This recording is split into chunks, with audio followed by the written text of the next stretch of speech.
So we've just invested the effort to understand Bitcoin scripts a little bit, but I haven't really shown you what's so cool about Bitcoin scripts yet. It turns out you can do quite a lot of neat things that will justify the complexity of having a scripting language instead of just specifying public keys. So one of them is to do an escrow transaction. So this is a classic situation online. Alice and Bob want to do business with each other.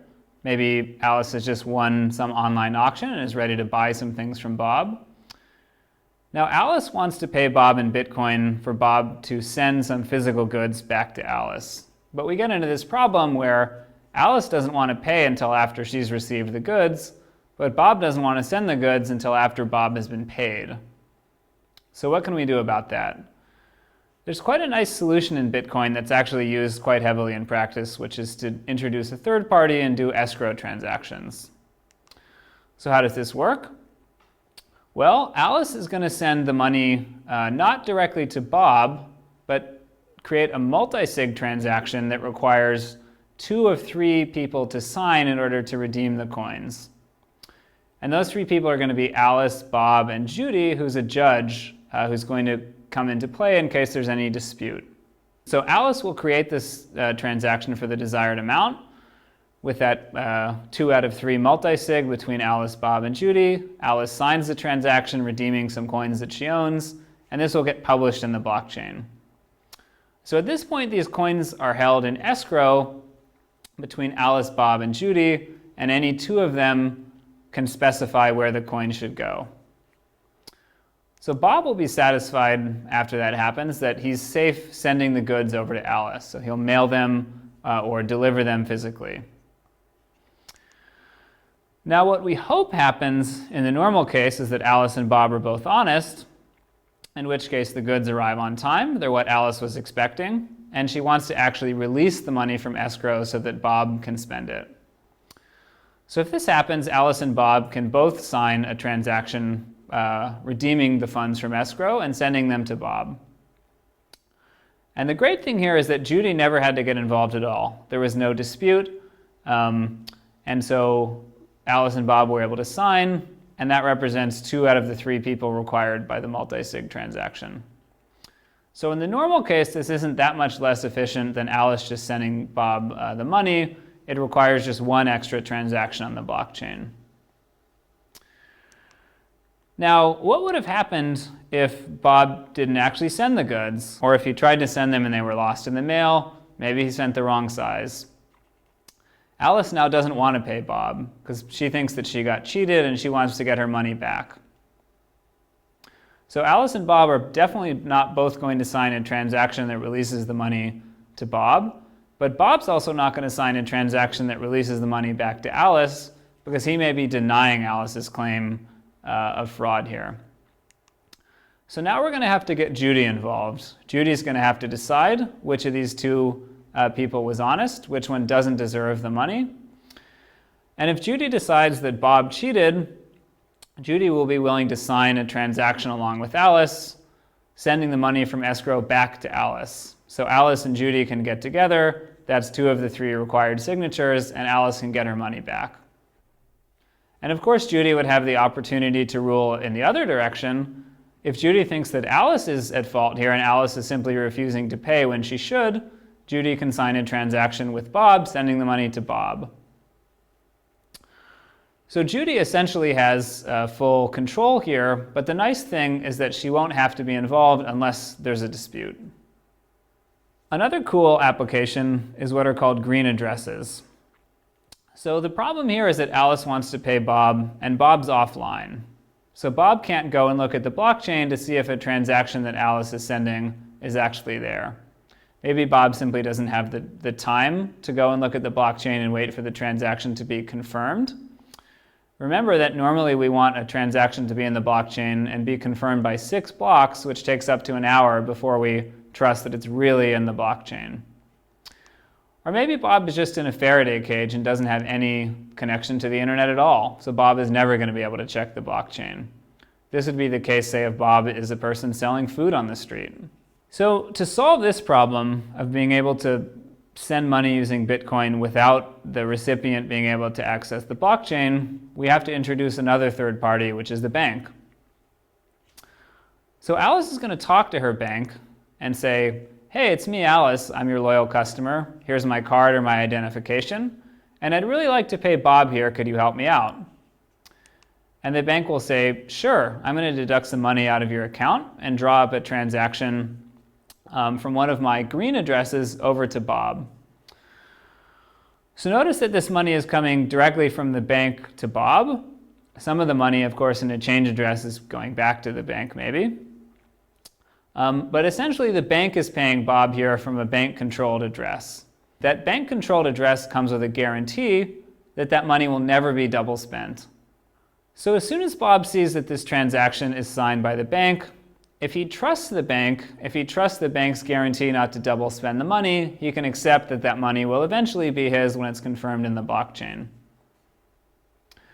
Now notice that this is not a Bitcoin enforced guarantee. This is a real-world guarantee. So Bob has to trust that the bank in the real world is doing a business and cares about their reputation and won't double spend for that reason.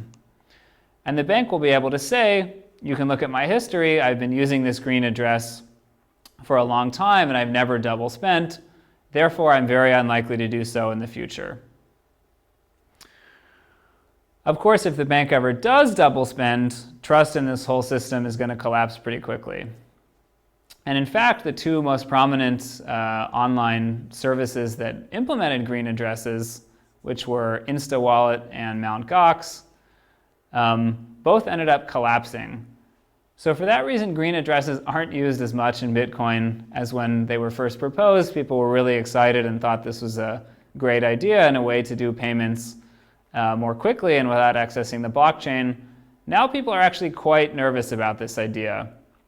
And they're worried that this puts too much trust in the bank. As a result, this isn't used that much in practice, even though it's a cool protocol. A third example I'd like to show you is a way to do efficient micropayments.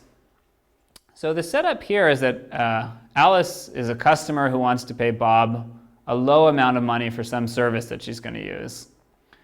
So maybe in this case, Bob is really Alice's wireless service provider, and Alice wants to pay a small amount of money for every minute that she talks on her phone.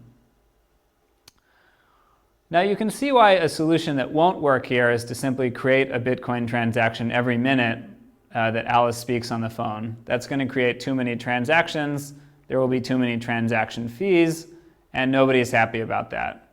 The simple solution here is to create a new low-value transaction every minute that Alice talks on the phone. So if she talks for 2 hours, you might need over 100 transactions. Now, the problem that you're going to get into in that system is that those transactions might be all very low value, and the transaction fees might really kill you.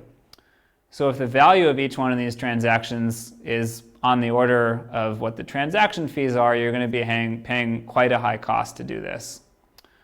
So what we would like is if you can combine all these small payments into one big payment at the end. And there's actually a neat way to do this with serial micropayments. So how is this going to work? So we start with a multi-sig transaction that pays the maximum amount Alice would ever need to spend to a multi-sig transaction requiring both Alice and Bob to sign to release the coins. Now, after the first minute that Alice has used the service, or the first time Alice needs to make a micropayment, she signs a transaction spending those coins that were sent to the multi-sig address, sending one coin to Bob and returning the rest to Alice. After the next minute of using the service, Alice signs another transaction, and this time she's paying 2 coins to Bob and sending the rest to herself. And notice that these are just signed by Alice. They haven't been signed by Bob yet. Alice is going to keep sending these transactions to Bob every minute that she uses the service. Notice that these aren't getting published in the blockchain, they're just getting sent from Alice to Bob. Eventually, Alice is going to finish using the service, in which case she'll tell Bob, I'm done, you can cut off the service, I'm not going to pay you anymore. And Bob's going to say, great, I'll disconnect your service, and I'm going to take that last transaction that you sent me, and I'm also going to sign that and publish that to the blockchain. So since each transaction was paying Bob a little bit more and Alice a little bit less, whatever the final one is what Bob is going to choose to actually redeem, paying him for the service that he was provided and giving the rest of the money back to Alice. And the great thing is that all those transactions that Alice signed along the way won't make it to the blockchain. Bob doesn't have to sign them. They'll just get discarded.